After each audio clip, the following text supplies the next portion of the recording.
Good afternoon, and thank you for the invitation. Very happy to be here. As George has said earlier, you guys have a copy of the book, Tall Order, the Goh Chok Tong story. In fact, we launched the book, ESM and myself, we launched the book almost exactly 6 months ago. The book has been well received, it's done well. And for those of you who have had a chance to thumb through some of the pages so far, it is not the complete story of Mr. Goh. It tells only the first half of his life, his story, and it goes from his birth all the way up till 1990, the day when he became Prime Minister. So it's really about how he got to the office of Prime Ministership in Singapore. And with that, I think that we'll start today's question on one of the key topics of the book, which was ESM's earlier life before he became a politician in the corporate sector. He started in the maritime industry, running Singapore's national shipping line, NOL.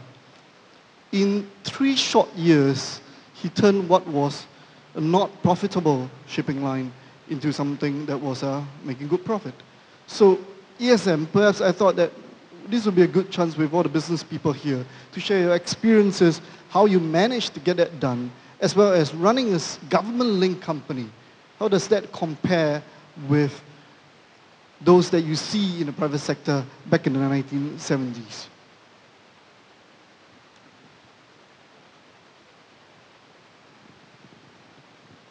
Well, I think before I answer the question, I better explain why I'm here.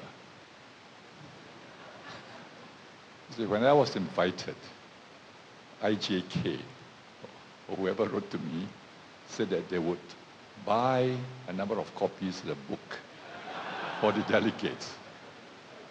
So I thought I should support the writer. I am the content. He is a writer. So by coming here, I think you have a few books sold, isn't it? Thank you, SM. Yes. Quite a few books.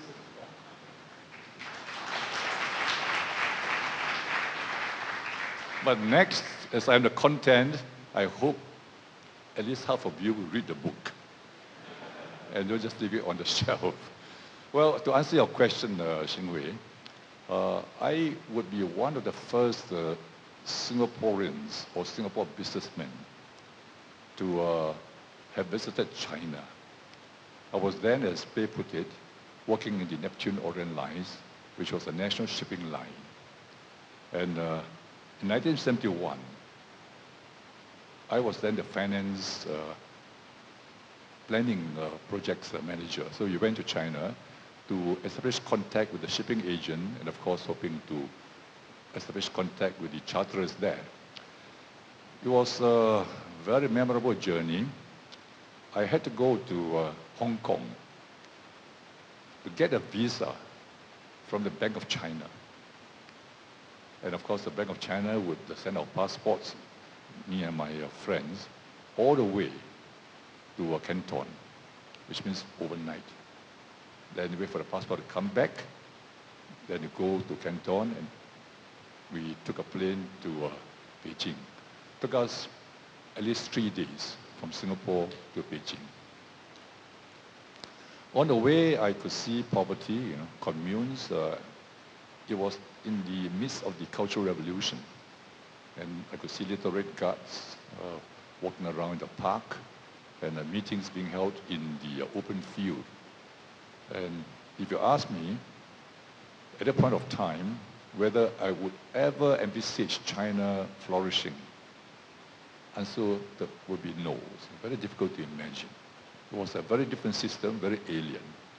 So his question, to answer it directly, is whether working for the national shipping line was an advantage or disadvantage. I would say overall it was an advantage. It was a new shipping line, no track record. All of us were new. So if you were to go out to raise funds, I'm sure all of you would not lend it to us. What track record do we have? Why should you lend us money to go and buy ships worth several $million? But as a national shipping line, we had our capital from the government. But the government was quite wise, just gave us a few dollars here and there, and the rest were all in loans from us. So nevertheless, whatever we wanted, we could get it.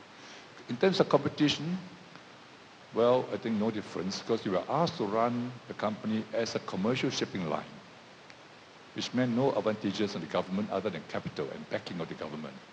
The rest, it was an international business. You've got to go out and get businesses. So in that sense, no particular advantage. And as a new national shipping line, the track record was not there. So no great advantage. Of course, if you have a track record and you're the national shipping line, run as a corporate sector company, then of course you have certain advantages. So you just got to compete against the others. As I'm speaking of your trip to China, later on when you joined politics, I understand that you also made an early trip to China with the late Mr. Lee Kuan Yew. Sources told me that the Chinese government made sure to find extra tall PLA soldiers to accompany you. Is that reliable? I think generally they found taller security guard from your security officers. Were you like someone that was very different to them? They've never seen anyone of that height. It's not a matter of height, When they first went with Lee Kuan Yew, I went in 71. I think Lee Kuan Yew went a bit later. Can't remember the exact years, maybe 75, 74, 75. No, he brought several ministers along. One was the Secretary General of NTUC, who became President of Singapore. He was an Indian. And he also brought with him our Dutch economist, who was our advisor, Dr. Vincimius. So when you walk along the street in Wuhan, for example, we were a sight. We were aliens to the Chinese. They were aliens to us. We were aliens to the Chinese. Because we have a tall Chinese, other Chinese not so tall. You have a European, you have never seen a European at that point of time, even up to 75, 76. Then Indian, so mixed bag. And we are walking. When I turned my face back, I was astounded. There was a long line following us. We were the Pied Pipers. They had never seen such people. We were given the red flag cars to be brought around, and you could actually see the Chinese touching the car. They will not be allowed to touch the cars of the officials. But these were cars loaned to us, so they could touch the cars by peering into the window. They have never seen such an entourage before. So height was nothing to them. I think it's more the curiosity of these people. Where are they from? So that's China in the 70s. Again, would you expect that China to open up? At that point of time, no. I didn't expect it to open up. Let's fast forward, again on China, let's fast forward just another 20 years or so. When you became Prime Minister in 1990, China just came out of the Tiananmen incident. Very controversial, became a pariah of the international community. During your visits in the 90s, what were the Chinese leaders telling you? What did they want from you? And what were they hoping to learn from Singapore at that point? You can be sure we never discussed Tiananmen. So I would not know what they think of Tiananmen, neither would they know what I was thinking about Tiananmen incident. So what they wanted at the time from Singapore was actually recognition. Forget about Tiananmen, talk about bilateral cooperation. And what can we do to help China?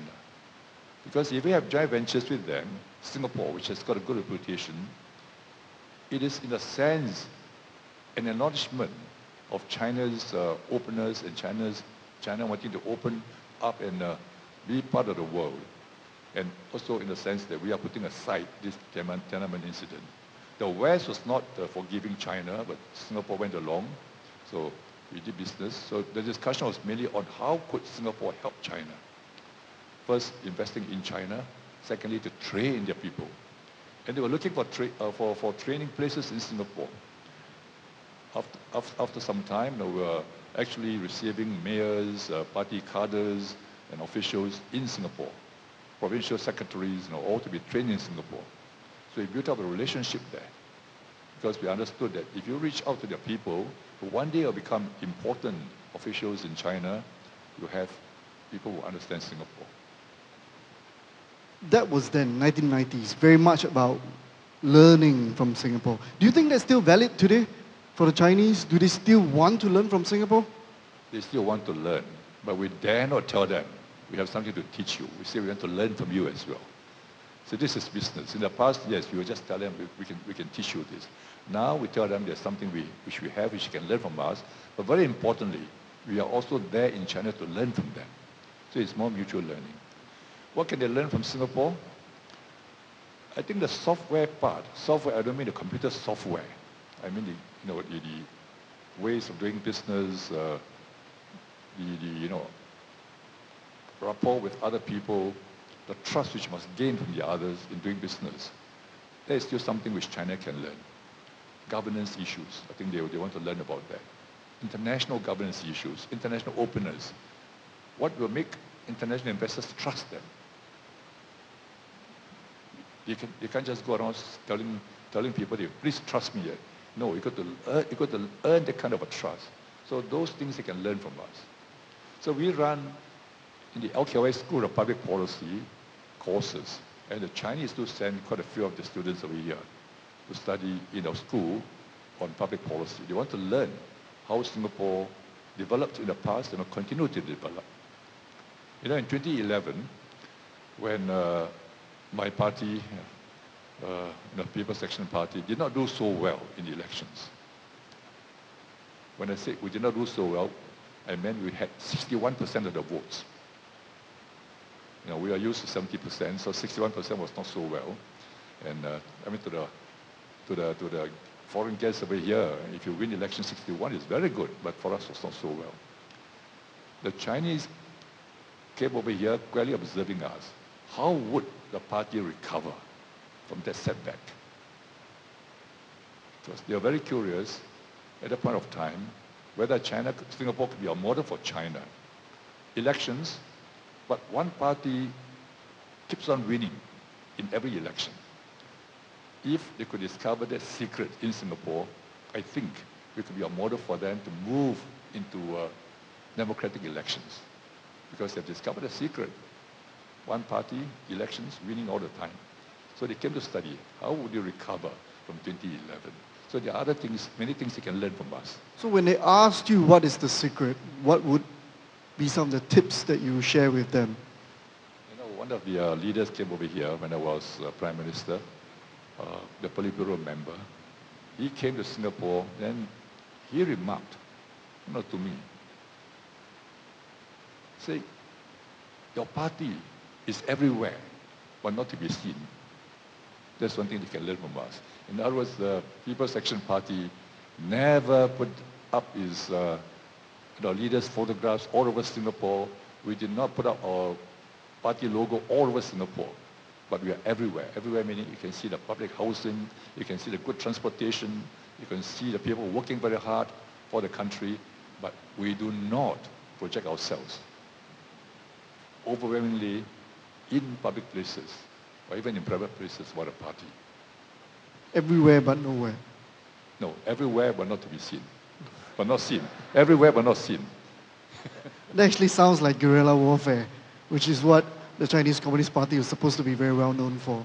Everywhere but not to be seen, hidden. So you mentioned earlier this thing about Singapore learning from China, and I think it goes beyond just Singapore. What other countries can also learn from China? I know that you just went to China, went to Shenzhen perhaps 2-3 months earlier. What do you see? Anything new that surprised you or you did not observe in your earlier trips? I went with Lee Kuan Yew to Shenzhen. You mentioned it's 1975, I think it's 1977 or so. And anyway, around that time, Deng Xiaoping had just decided to open up China, the special economic zone. We visited Shenzhen. It had a population of only 10,000 people. It was a fishing village, and we actually went to the fishing village, and of course, mainly farmers, 10,000. I was there 2 weeks ago, no, last month or so, last month. more than 3 weeks ago, last month, and I asked the people there, what's the population of Shenzhen? They told me it's as big as Tokyo. 10 million people in Shenzhen. From 10,000 to 10 million, 70s to today. And it's very modern. It's the Silicon Valley of China. Alibaba, Tencent, and all those companies were there. And the people came from all over China into that place. And they told me, this is the only city in Guangdong, Canton province, where they do not speak Cantonese. Everywhere in the province you go is Cantonese. It's not their Putonghua. But that place is Putonghua, no Cantonese spoken. Because people came from all over the place. And you marvel at how efficient the city is, especially in digital devices and the use of technology. And I look at them and say, we are Singapore, we mean Singapore. We are behind them in terms of the use of digital technology. They are way ahead. So that's scary for us. How do you compete against them? Other parts of China which I've been to, again you see the physical buildings, and the services they provide. But the software side is still not as good. I mean, services side, they can still improve. Grand buildings by themselves do not bring in businesses. I think it's the business part which is more important. So that part, I think they are still learning. If I may, SM, I'll just change tack now to talk about another country which you're familiar with before we open up to questions from the floor. Let's speak a little bit about India. When you were Prime Minister, you were responsible for getting Singapore to really look to India, get businesses to invest there. Why do you want to have this push for Singapore to go towards India? And comparing it with China, how has India's development been over the last 2 decades? When I visited them as Prime Minister, it's quite, to me, common sense why we should take an interest in India, both from the point of business as well as from the point of geopolitics. I use the image that Singapore should be like the fuselage of an airplane, like a jumbo plane. And China is one wing on the one side, big wing on one side. You can't fly, if Singapore wants to take advantage of China's development just on one wing. So geopolitically, it's much better if we can be a jumbo jet with 2 wings, and Singapore is actually the fuselage. They fly, we fly, So that was my image. So I said, well, India, big country. That's also right on India's growth, because India was opening up at the point of time. So right on India's growth, then we are in the center. 2 big economies flying off. Singapore will be okay. That's one reason. The other reason is also the perception of geopolitics. We were investing, and our leaders were visiting China, and Chinese leaders were coming here. It's very bad for Singapore if we come across to the world and to our neighbors that we are pro-China, that China is our only friend, and then Singapore will be regarded as a Chinese country. Chinese meaning, we are beholden to China because we're all Chinese. That's very bad. So we are independent. We are Singapore. We are Chinese, but we are Singaporeans. So you need to have India as our friends. Of course, our neighbors are our friends. Then we are independent Singapore. We are not a Chinese Singapore. So it's very important to have that geopolitical outreach to India. How is India doing? I think India is doing very well. They have grown since early 1990s by double-digit growth in some years. The reforms have slowed down a little bit, but I think India should be able to do 6-7% per year in the foreseeable future. And we have good relations with them. Just quite by chance, I didn't plan this. This is the Modi jacket. If you look at the label, it says Modi. Because the tailor uses the name of Modi as the, I don't know how he got it, but it's called Modi. And it was given to me by Modi. Because the Prime Minister found that I was wearing one, which I bought in India. I had it custom made. And he sent me, quite a few Modi jackets, which can last me a lifetime. So speaking of Modi, and SM, I know he's a good friend of yours, but putting biases aside, how do you look at the Indian election? Well, I think on this, I got to, duck the question. I know Rahul Gandhi very well too. So. In fact, I knew Rahul Gandhi before I knew Modi. But if you force me, I would think, looking at the way things are being run, Prime Minister Modi probably had a slight edge over the Congress party. Personality-wise, he's coming across as very, very pro-business. And for the Indian Congress party, he's still too much dependent on the name Gandhi. So now they have brought in his sister to help the campaign. So when you have a party which is dependent on only one name, I think a bit more difficult. But Indians are still quite traditional. There are many rural Indians that I think they still like and support the name Gandhi. But I think business people would prefer, from what I know, Modi. Thank you, SM. Let's open it up to questions from the floor. If you don't mind, raise your hands and identify yourself. And I would, right here at the front, we have a first question. Can someone please bring the mic to this gentleman We right saw here? the first one table? here first. It's just first one in front, and then the second one there. Give it to the man here first, because I saw his hand first. Right here. Vadim Shpak, Vickers Venture Partners. The subject of this conference is investments. So Singapore, if we consider Singapore as a startup, done very well. What do you see as the next stage of development of this startup? The next stage of the development of? Oh, Singapore is a startup. Well, if Singapore is a startup now, I would focus on the technology side. You can't go the way we did in the past. It's step-by-step entrepreneur, and then to manufacturing, and then to TV production, shoes, and so on. So as a startup, well, I think, are you in the fund management? You are. Okay, if I spell the idea, how much money would you put in? I'm not on the technology side, but I happen to be in MBS, so we talk a lot about fintech, and so on. So if you can think of some kind of a platform which can be used by the region, in this case it's ASEAN, a startup which can connect ASEAN digitally, a platform which all would have confidence and use them. Then you have 600 million market. And of course, you can put content into that.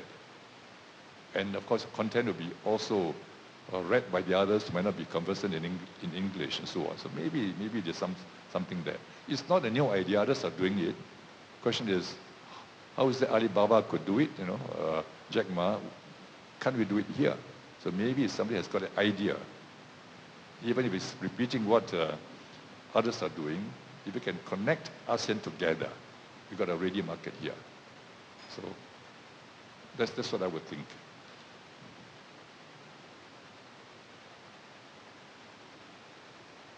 Right, the gentleman over here, right down the middle aisle.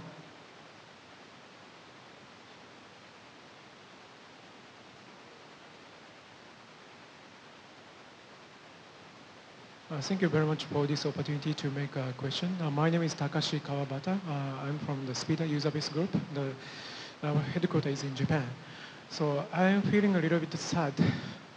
You didn't mention to the role of Japan.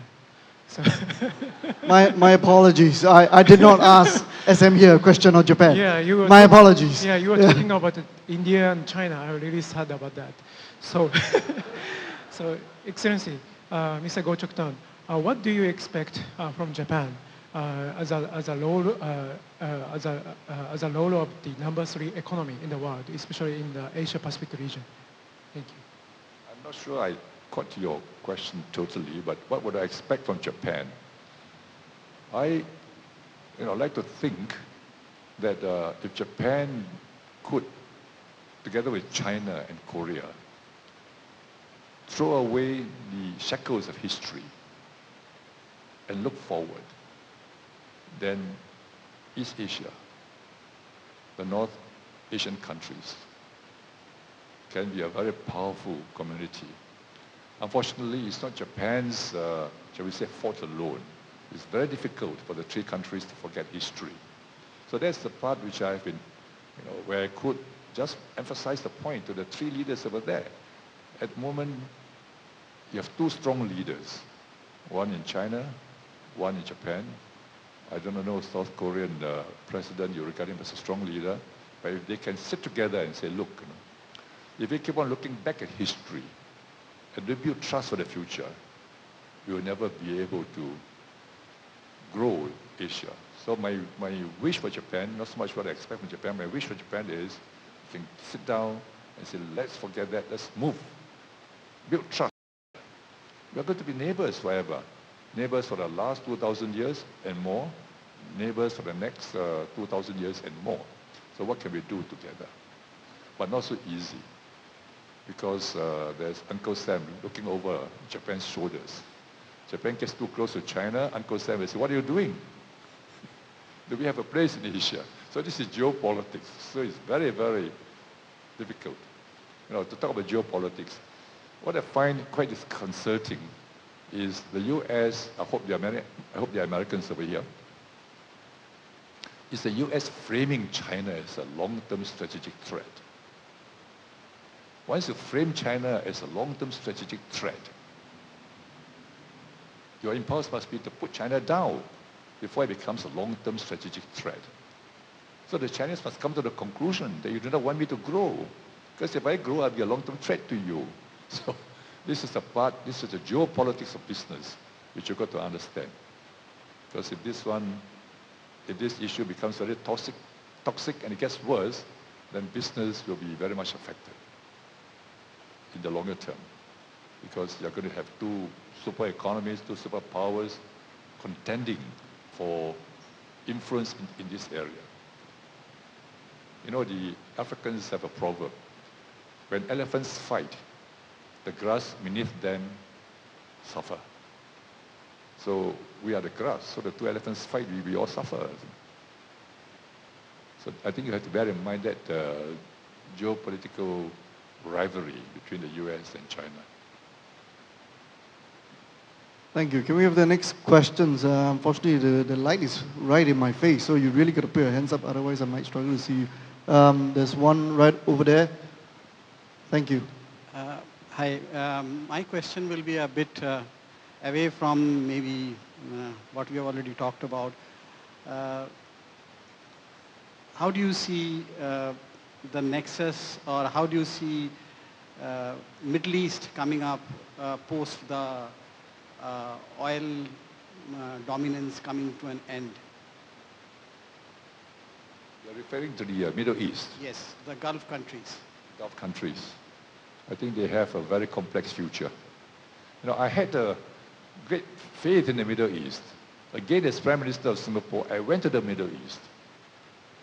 Jordan, Abu Dhabi, Dubai, Qatar, Oman, Saudi Arabia, to make friends with them, to understand what the Middle East is all about.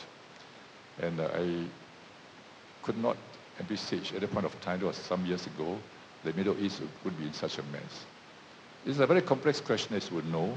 It's not just between countries, between tribes, it's also between religions, and within the region you have fights in that religion. So I see turmoil continuing for quite some time. Then you've got the Iran factor. And unfortunately for the Middle East, the US has now discovered it's got its own reserves of oil and gas, shale oil and so on. By that I meant the Middle East now is less important to the US. If US is totally dependent on the Middle East for oil, we can be sure that US will play a part to ensure that the stability in the Middle East, and the US will, of course, not be affected by the turmoil. But conditions in the Middle East, other than Israel, are less important to the US now. So Israel is the number one factor, I think, for U.S. great interest in the Middle East. The rest, I think, is up to the Middle East people to sort it out. I feel sad for them. I mean, they are nice people, great wealth, but they're somehow not able, in this part of the history, to resolve their very, very deep-seated and complex problems. We have a question over here, a lady. Thank you.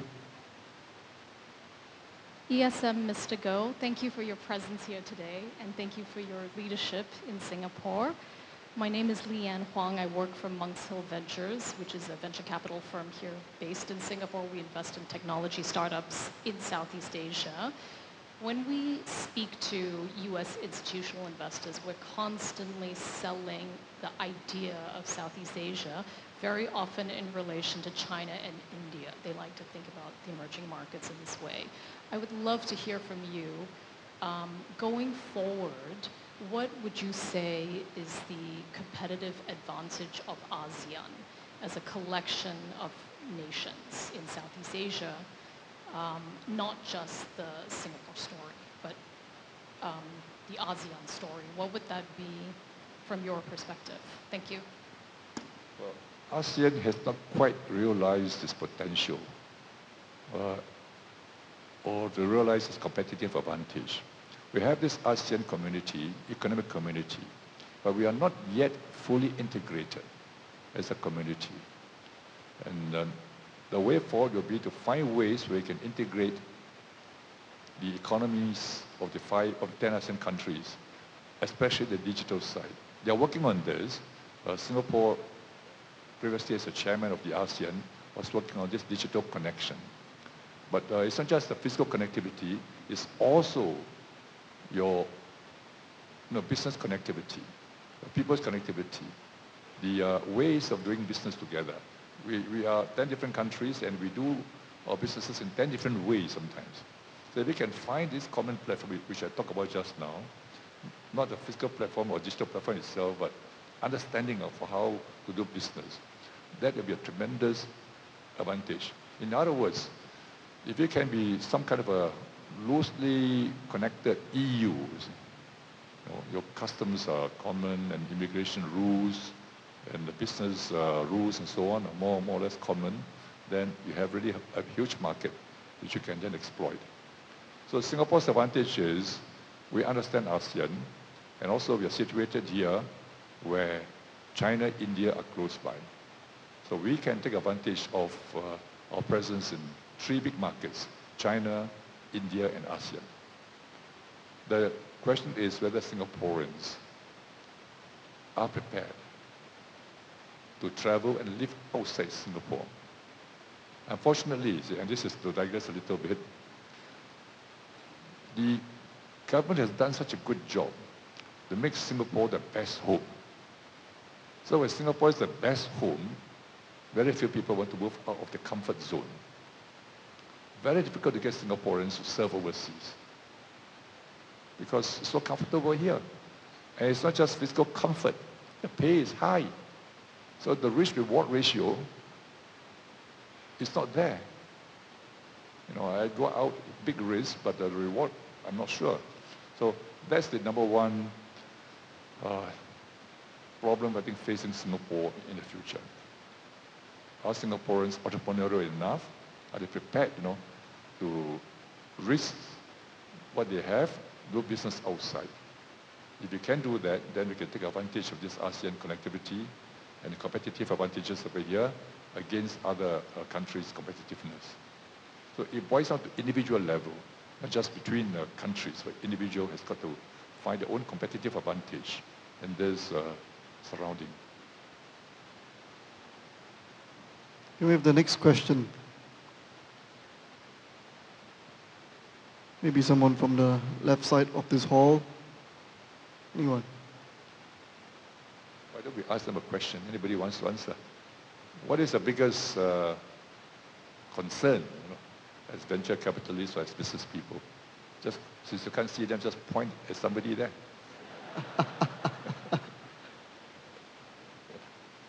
You come here, you must have some concern. You don't have to ask a question, just express your concern. Why don't I turn the question around to you, SM? Oh, okay. What is your biggest concern and what keeps you up at night? I mean, I know you've told me before that you sleep well, but on occasions when, you don't, what keeps you up at night?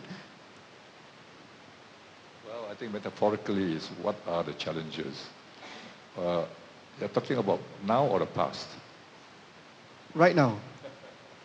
I know answer is actually, okay, to be serious. The fact is I do sleep well, but to be serious, what keeps me up awake at night? When you grow older, you find that your eyesight is actually, getting worse unless you go for cataract operation. But your vision is longer. If you are young, your eyesight is very good, but your vision is very blurred. So I'm very concerned about Singapore's future. This year is the bicentennial year for Singapore because we have reasons to celebrate. We have been around for 200 years. But instead of celebrating, I am, exploring SG 100. The government can't do it. The government must have its feet firmly on the ground. Otherwise, the voters would think, SG 100, my present problems are not solved. But I'm not in the government. I therefore can imagine SG 100. What Singapore will be like. There are two ways of looking at this. One is prediction or forecast. What Singapore will be like, knowing the present challenges, the population, total fertility rate being very low, crowdedness, physical size of Singapore are very limited. So SG 100, what would it be like? The other way is imagine the kind of SG 100 you like. Then you work backwards. So in 45 years or so from now, imagine the kind of Singapore which you would like for yourself, your children and grandchildren. Then you work backward to prepare the conditions which you can allow us to reach that kind of a goal that you want. So I am preoccupied with this. And I'm thinking of actually, setting up some kind of a futures institute to look into this. Future scenario as well as a backcasting, imagining what you like to have. And I do require funding for this. You guys heard it. As speaking of the future, Mr. Lee Kuan Yew famously said before, if things were to go wrong, he will rise up from the grave. For yourself, is the Future Institute in place of the possibility of you coming back from, No, I'm not Lee Kuan Yew. Lee Kuan Yew said, he didn't say, as he was being, even if he was being lowered into the grave, he will rise up. He didn't say in the grave, you can't rise up. But being lowered, you could rise up. Being lowered, in a process of getting there. In a process of getting there. I have done as much as I could. And at the end of the day, I've always imagined what I would have put on my tombstone. And it's something like this. I came to this world unannounced. I'm happy to go quietly. I'm sure Singaporeans would not allow that. But I'm happy to go quietly. So, ladies and gentlemen, you have heard from ESM. He's looking for funding for his Future Institute. You guys know what to do. But please put your hands together. Join me in thanking Mr. Goh for spending his afternoon with us. Thank you. Thank you.